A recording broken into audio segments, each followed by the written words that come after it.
Ja, bene.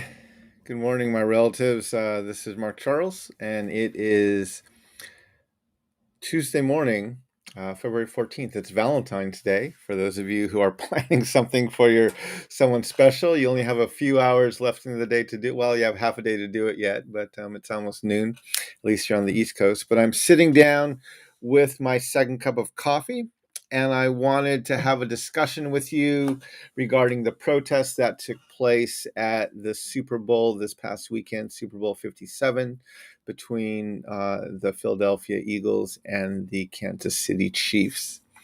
But before I begin that, I want to do as I always do, which I want to acknowledge that I'm living in what's now called Washington, D.C. These are the traditional lands of the Piscataway.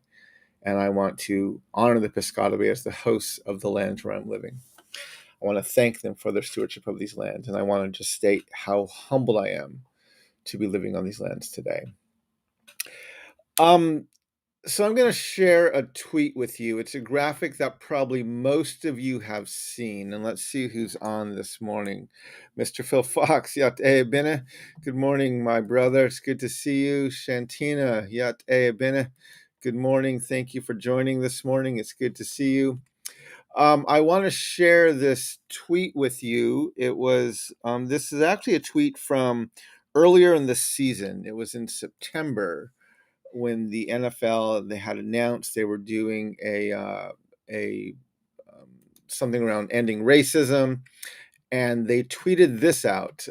They said, "End racism. It takes all of us." This is from September 10 of 2020. So this is actually 2 years ago, 2.5 years ago. But they had the picture of the Chiefs and the end racism statement on the end zone. And if you've been paying attention this NFL season, especially going into the Super Bowl, this picture has been shown numerous times. There's been a lot of talk about it.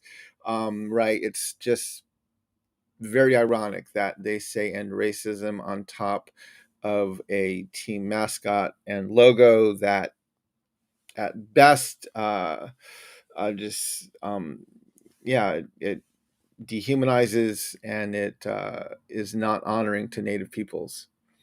So I want to talk today about the implicit racial bias of the NFL.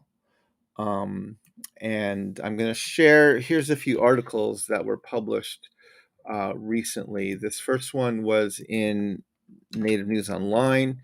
It was titled "Super Bowl Protesters Demand Kansas City Football Team Change Its Name."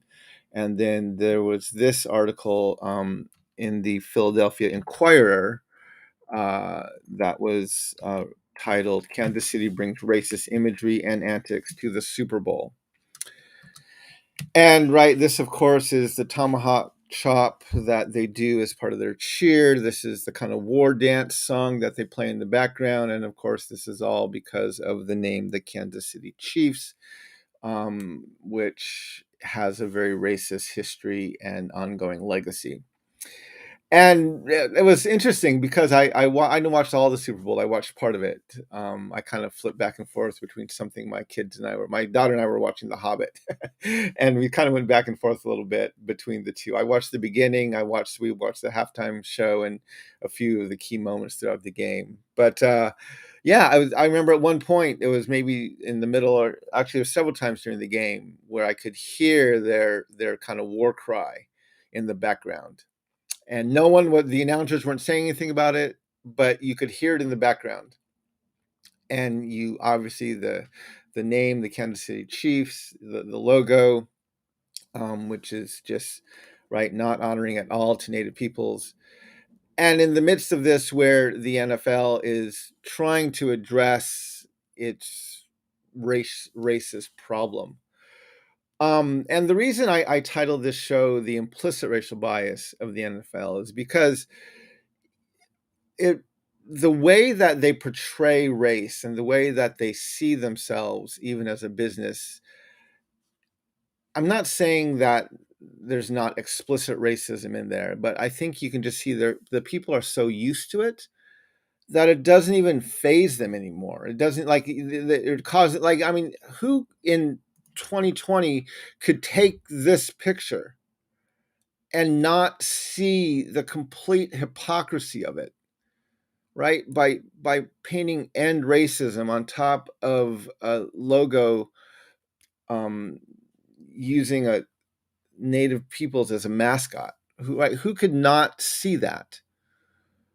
But we have to remember, this is the NFL, and you may not remember this, but in 2020, I remember in the build up to 2020, for going into the draft of the 2020 draft in January. So this is just before COVID, right? The things were not shut down yet, and they were planning the draft of 2020. And I remember getting wind of this. I remember seeing this image I'm going to share with you. But the NFL was planning to do something completely, what they felt was very extravagant with their 2020 draft. They were going to hold it at the Bellagio Hotel in Las Vegas. And they were going to use, if you know the Bellagio Hotel, it has these massive fountains in front of it. It has this great kind of pool. It's a huge attraction. It's a very kind of picturesque place. And they were going to use that as the background for the draft, and they were going to bring the draftees to the stage by boat. This was literally their plan. They were going to bring draftees from the side to the stage by boat. Now, people, this is a league that is 67% black. This is a league where the ownership of the league is overwhelmingly white, right? Even in and this stat right here, I'm going to share this in the stats for you, are in the comments for you. That's a stat by Statista, I think it's called. Sorry. Statista, I guess, is the name of the website, where it's the share of players in NFL in 2021 by ethnicity. And then there was this article in 2018 highlighting, and I saw this confirmed in another article in 2022, that of the 32 owners, only 2 of them are non-white. None of them are black. Only 2 of them are non-white in the NFL. And so the NFL had this wonderful idea that they were going to bring their predominantly black draftees to the stage to be drafted by white people via a boat.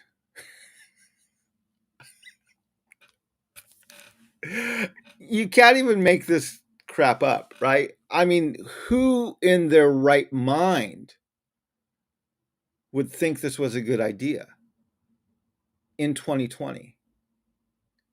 Again, I'm not even saying they're doing this explicitly. I'm sure no one sat down and thought, hey, this NFL system is run like a plantation, and so let's just be bold about it, and let's just bring our black draftees to the draft by boat, right? I'm sure no one said that. And in the articles I read about it, there were articles in Sports Illustrated and other places that talked about it. I'm going to share this one in Sports Illustrated, talking about that 2020 draft and just how people thought this was a great idea. This was a hugely extravagant thing, and it was kind of over the top, and it was going to be really beautiful. It's like no one's even thinking. It's so implicit in their brains that no one's even thinking, oh my gosh, we are just reliving enslavement here. But that's the implicit racial bias of the NFL. And now Phoenix, which is where the Super Bowl 57 took place, right? The Phoenix Suns have done a very good job of incorporating the native voice into the team, and into the style of the team, and into just the ethos of the team. They've actually been very intentional this past year to bring that representation into the Phoenix Suns. And so I know that the people in Phoenix are aware of these things. And Yet here they have, and they even did several things throughout the game. I mean, there was a Navajo man on the field, um, prior to the game. There were other, there was a Cherokee referee in the game, right? There was absolutely some Native representation in the game, but there was so little talk from the center stage about the fact that one of the teams playing in the Super Bowl had a racist name and racist imagery on their helmet, and it was creating a you know it was a dehumanizing. It was creating a mascot out of native imagery and out of native peoples, and that never got discussed from the front. And that's the challenge, right? I mean, as the NFL is like one of the best representations. The NFL gets America, right? I mean, this was the third most watched Super Bowl in the history of the game, and the halftime show was the second most watched halftime show in the history of the game, behind the one by Katy Perry a few years ago. Oh, and by the way, I just learned that halftime show entertainers, Rihanna, don't get paid. I think she got paid $450. Everything was paid for, but she was paid, from an article I found, $450, and the dancers were paid $400 each. Of course, she got a ton of publicity out of this, and all these other things, and she definitely doesn't need the money. But it's still really ironic that the NFL, this massively lucrative business, doesn't even pay the people. And this year it was a person of color to entertain their guests. And so, yeah, it's really, this system is a mess. But anyway, I wanted to just bring some of this out because I know there's been talk, I know there's been protests, I know there's been a lot of people kind of discussing these things throughout this past week. But I just wanted to highlight some of these things and make us aware, right? We're all aware of the implicit racial bias of the NFL and the things that they do and the things that they stand for. And we need to do better. Both the league needs to do better and our nation needs to do better. We need to hold this business and many other businesses in our country to a much, much, much higher standard. But right now they're making a ton of money, so right, they're just humming right along, and are probably not going to change anything in the very near future. So those are some of the things I just wanted to highlight today as I was thinking about, and obviously there's a lot going on in the world. We had this horrific shooting in at Michigan State in East Lansing last night. We had that horrible person driving their car onto the sidewalk and killing a person and injuring many people in New York. Obviously, we have this massively devastating earthquake going on in Syria and in Turkey right now, and it's really being highlighted by how slow the world was to respond to this crisis, right? And it has now claimed the lives of over 30,000 people between these two countries. So, and of course, the war continuing to go on. There's a lot going on in our nation right now, but of the talk of the weekend was the Super Bowl. And so I wanted to use this opportunity while we're talking about sports and talking about the Super Bowl to point out that this implicit racial bias of our nation and of the NFL continues to manifest itself in so many spaces. And we just have to do a better job of making people aware of these things and making ourselves aware of these things. So those are some of the stuff I wanted to talk about. One of the things this past week, if you follow me on social media, you'll know I was in Grand Rapids, and I was actually at the world at the Worship Institute, the Calvin Institute of Christian Worship's annual worship symposium. And I was able to spend some time there with some people and had some really good chance to have some good conversations. I went there. One of my plans, I didn't have to present at this conference. I was only there just to hang out and to learn. I asked several questions throughout the time there as a participant, but I wasn't presenting from stage. But it was a really good chance just to be able to hang out and spend some time and have some good conversation. And I got some really good insight into the book that I'm writing, the book I'm working on, which is Decolonizing Faith. And I'm excited to let you know that there are now 3 publishing companies that are interested in seeing the proposal for this book that I'm putting together right now. And so I'm very excited to see that. I'm sure I'll find a publishing company, but there's 3 who have reached out and expressed interest to me in publishing, or at least hearing about this book and considering publishing it. So that's exciting. But one of the highlights of this past week when I was in the worship symposium was having a chance to hang out with 2 of my good friends, Ray and Sharon Miniacon. They are Aboriginal from Australia, and they were presenting at the conference in Grand Rapids this week. And we got to spend 4 days together. We just hung out pretty much the whole time.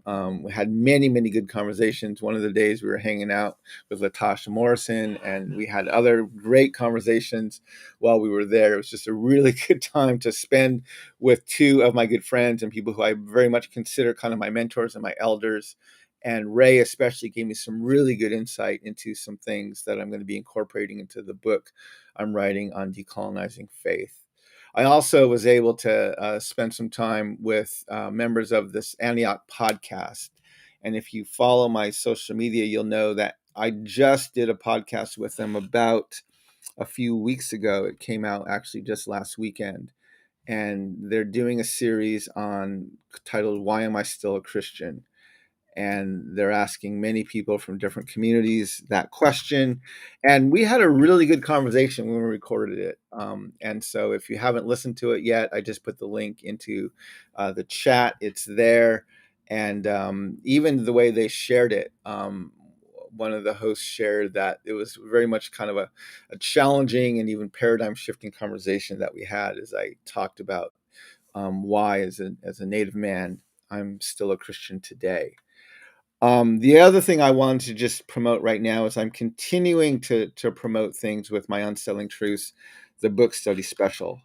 This has been going really well. I'm getting more and more of these scheduled, and I'm having some really good conversations with people. In fact, we're reaching out to some of the groups I've done these Q&As with in the past, where my special says if you buy 10 signed copies of my book from my website, I will give your book study a 45-minute virtual Q&A over the next year. We can schedule it at your convenience. And I just did one last week. I love these conversations, and I'm beginning to reach out to get some feedback from the people who I'm doing these Q&As with. And this is such a fun thing for me to do because it allows me to have good conversation with people who are wrestling with the material from Unsettling Truths. And it's one of the things I enjoy so much. And so if you're thinking about starting a book study, or you have a group that you want to do a book study with, I encourage you to consider purchasing 10 signed copies of Unsettling Truths from my website.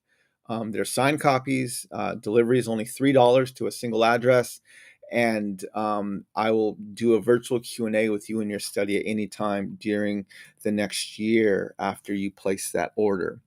And then, of course, I'm continuing, and one of the things I'm doing right now is I'm really focusing a lot on my Patreon. And over this next several months, I'm going to be making some changes and doing some things different on my Patreon. But it's a really good place that you can get all of the content I'm putting up on my Second Cups of Coffee. You can get Q&As, you can get lectures. There's a book study I'm doing with myself and Singchan Ra, going through our book chapter by chapter. So there's a year's worth of content archived on my Patreon, depending on what tier you subscribe to. And there's a lot of things that you can go back and listen to and get access to if you want to join us on Patreon. But those are the things that are going on right now. I'm looking forward to having at least one, hopefully 2 more guests before the month is over. Matt Michelados is joining me. I believe it's next weekend. He's a good friend of mine who used to work with Crew, and now he's also an author, and now he works as a writer for in Hollywood. He doesn't live in Hollywood, but he works as a writer for TV shows and streaming content and stuff like that. And I'm very excited to bring him on. And then I'm working on having at least one other guest. I'm not going to announce who it is yet because I don't have a confirmation, but I'm working for at least one more guest on my second cup of coffee before the end of the month. So these are the things I'm working on. Anyway, I hope you all have a really good day, my relatives. It's great to share a cup of coffee with you. And I hope that you walk in beauty. And may we all learn how to walk in this beauty together. So, ahihat and hakonet.